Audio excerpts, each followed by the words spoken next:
This video is about factoring completely. So this time we want to make sure that all of our factoring is complete. The first thing that you're always going to want to check is, can you factor out a greatest common factor? If there are 4 terms, you're going to use factor by grouping method. If there are 3 terms, you're either going to do guess and check, or you're going to do the factor by grouping method that we looked at earlier. So our first example is x squared y squared minus 9x squared plus 3y squared minus 27. Since it has 4 terms and there isn't a number or a variable that I can factor out, I'm going to do factor by grouping. So always factor by grouping when you have 4 terms. So x squared y squared minus 9x squared is going to go in our first group.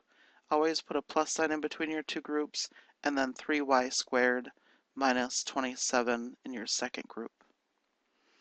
Factor out the common factor. The common factor between x squared y squared and negative 9x squared is x squared.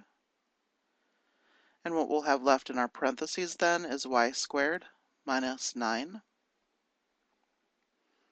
plus 3y squared minus 27. We can factor a 3 out of there, and we'll be left with y squared minus 9. So now in our parentheses, and when you do factor by grouping, this should always happen, is that in the parentheses you should have the same thing. It's y squared plus 9, so we're going to factor that out.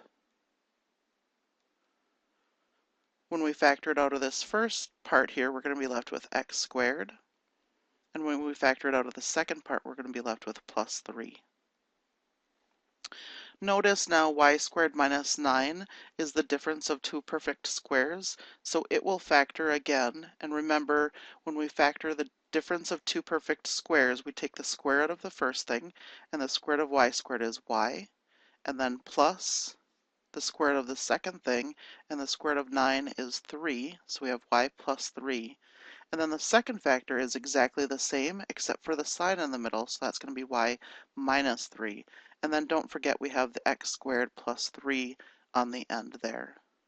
So our final answer is y plus 3 times y minus 3 times x squared plus 3. Our next example, x cubed minus 2x squared minus 36x plus 27. So again, 4 terms. We're going to use factor by grouping on this. X cubed minus 2x squared minus, close your group off. Always put a plus sign in between your 2 groups, and then negative 36x plus 72 in the second group. We can factor an x squared out of the first group, and we'll be left with x minus 2. In the second group, we can factor out a negative 36, and we'll be left with x minus 2 again. And so now, again, in the parentheses, we have x minus 2 is the same, so we're going to factor that out. And when we factor it out of the first part, we're going to be left with x squared. And when we factor it out of the second part, we'll be left with negative 36. And again, x squared minus 36 is the difference of 2 perfect squares, so we can factor that.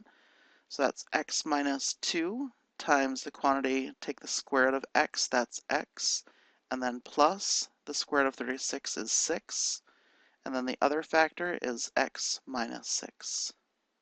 So this one factors as x minus 2 times x plus 6 times x minus 6. Our next example, 18x to the 4th minus 2x squared. So there's only 2 terms here. We do have a common factor. It's 2x squared. So when we factor the 2x squared out, we'll be left with 9x squared minus 1. Again, 9x squared minus 1 is a perfect square. The difference of 2 perfect squares, so we have 2x squared, and then the square root of 9x squared is 3x, and then it's going to be plus, the square root of 1 is 1, and then repeat that, only change the sign to a minus. So this factors as 2x squared times the quantity 3x plus 1 and 3x minus 1. In our last example here, 2x cubed y plus 8x squared y squared minus 10xy cubed. So again, we only have 3 terms here, not 4, so we're not going to do factor by grouping, but there is a common factor. All of these numbers are divisible by 2, and all of these have an x, and the smallest power of x that's represented here is the x, so it's going to be a plain old x. And then we have y, y squared, and y cubed, so we can also factor out a y. And 2x cubed y divided by 2xy is going to be x squared. And 8x squared y squared divided by 2xy is going to be plus 4xy. And then negative 10xy cubed is going to be minus 5. And then the x's cancel when you do that division, and then y cubed divided by y is y squared. So now this polynomial inside the parentheses will factor. We have 2xy, and we're going to have 2 groups here. And the way that we would factor the x squared is x and x. And then the last term has to be a negative 5y squared. So the last term part is going to contain a y. And we just need to figure out how to factor the negative 5. So the sum will give us this positive 4. And so that's going to be positive 5 and negative 1. So this one factor is 2xy times the quantity x plus 5y times x minus y. And that is the end of our lecture on factoring completely. Let me know if you have questions.